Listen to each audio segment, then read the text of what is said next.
Welcome to Sri's happy zone. ஏழை பெண்மணி ஒருவர் கிருஷ்ணர் கிட்ட அளவு கடந்த பக்தியும் அன்பும் கொண்டு வணங்கிட்டு வந்தாங்க. ஒரு நாள் துவாரகை சென்று ஸ்ரீ கிருஷ்ணரை பார்த்த அந்த பெண்மணி, கிருஷ்ண பகவானே, நான் உங்கள் மேல் அளவு கடந்த பக்தி வைத்துள்ளேன். நீங்கள் தான் எனக்கு அனைத்துமாய் திகழ்கிறீர்கள்.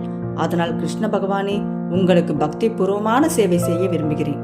ஆகவே எனது விருப்பத்தை நிறைவேற்றி உங்களுக்கு சேவை செய்ய கட்டளையிடுங்கள் அப்படின்னு வேண்டுகோளை முன்வைக்கிறாங்க அந்த பெண்மணி. சரி, ஸ்ரீ கிருஷ்ணர் அந்த ஏழை பெண்ணின் வேண்டுதலை ஏத்துக்கிட்டாரா? அப்படியே ஏத்துக்கிட்டார்னா எப்படிப்பட்ட சேவையை தனக்கு செய்ய வேண்டும்னு எதிர்பார்த்தார்? இதெல்லாம் தெரிஞ்சுக்கணும்னா இந்த வீடியோவை முழுவதும் பாருங்க.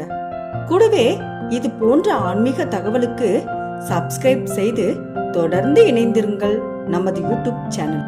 கிருஷ்ணர் உடனே உன் விருப்பப்படியே ஆகட்டும் அப்படின்னு ஒரு அழுக்கு கோணிப்பை மூட்டைய அவங்க கிட்ட தந்து, நான் செல்லும் இடமெல்லாம் இதை தூக்கி கொண்டு வா, அது போதும். அனைவரின் முன்னிலையிலும் இந்த அழுக்கு கோணிப்பை மூட்டையை எப்படி கொண்டு செல்வது என்று எண்ணாதே. நம் கண்களை தவிர வேறு யார் கண்ணிற்கும் இது தெரியாது அப்படின்னு சொன்ன அந்த நிமிஷமே திகைத்து போனாங்க அந்த பெண்மணி. என்னடா இது, கிருஷ்ணர் பக்தி பூர்வமா சேவை செய்ய சொல்வாரு, நாமளும் மகிழ்ச்சியோட சேவை செய்யலாம்னு பார்த்தா இப்படி ஒரு அழுக்கு மூட்டையை நம்ம கிட்ட கொடுத்து நம்மள சுமக்க சொல்றாருன்னு ஒரு பக்கம் எரிச்சலா வர ஆரம்பிச்சாலும் வேறு வழி இல்லாம, சரி, பகவான் ஸ்ரீகிருஷ்ணர் நம்ம கிட்ட இந்த கோரிக்கையை வச்சிருக்காரு, அதனால இந்த கோரிக்கையை ஏத்துக்கிட்டு அவர் சொன்னபடியே செய்யலாம்னு கிருஷ்ணர் போற இடத்துக்கு எல்லாம் இவங்களும் அந்த அழுக்கு கோணிப்பை மூட்டைய தூக்கிக்கிட்டு போறாங்க. எப்ப எல்லாம் அந்த ஏழை பெண்மணி அழுக்கு மூட்டையை சுமக்கிறதுக்கு கஷ்டப்படுறாங்களோ அப்ப எல்லாம் பகவான் ஸ்ரீகிருஷ்ணர் கை கொடுத்து உதவி செய்யறாரு. இருந்தாலும் அந்த ஏழை பெண்மணிக்கு ஆதங்கம் தாங்க முடியல. நாம கிருஷ்ணர் மேல எவ்வளவு அன்பு வச்சிருக்கோம், ஆனா எல்லாத்தையும் மறந்துட்டு நமக்கு இப்படி ஒரு சுமையை கொடுத்து கஷ்டப்படுத்துறாரேன்னு நினைக்க தோணுச்சு. அந்த அழுக்கு மூட்டைய சுமந்துக்கிட்டு போகும் போதெல்லாம் கோபமோ எரிச்சலோ ஏற்பட்டு நாம கிருஷ்ணர் கிட்ட அழுக்கு மூட்டைய சுமக்க முடியாதுன்னு சொல்லிடலாம் அப்படின்னு நினைக்கிறாங்க. ஆனா அப்படி சொல்லிட்டா நம்ம பகவான் ஸ்ரீகிருஷ்ணன் மேல வச்சிருந்த பக்தி பொய்ன்னு ஆகாதா? இது பகவான் ஸ்ரீகிருஷ்ணன் நமக்கு கொடுத்த வேலை.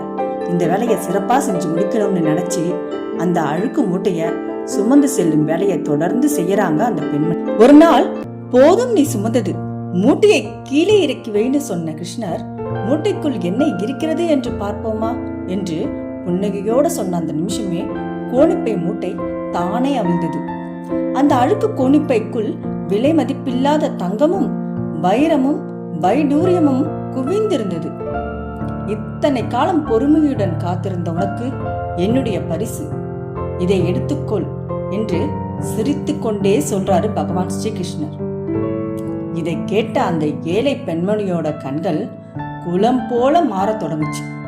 உடனே கிருஷ்ணரின் பாதங்களில் விழுந்த அந்த ஏழை பெண், கிருஷ்ணா, என்னை மன்னித்து விடு.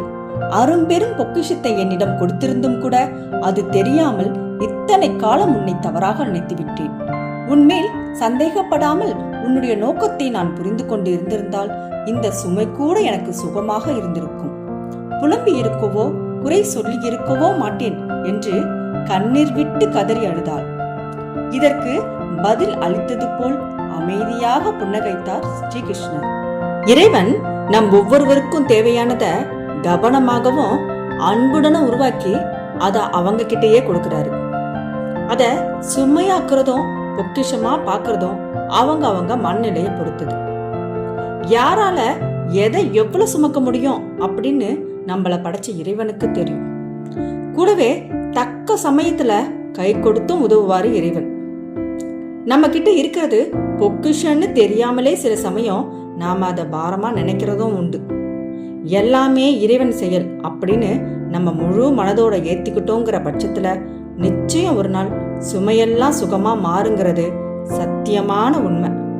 இந்த வீடியோ உங்களுக்கு பிடிச்சிருந்தா மறக்காம லைக் பண்ணுங்க, ஷேர் பண்ணுங்க, சப்ஸ்கிரைப் பண்ணுங்க.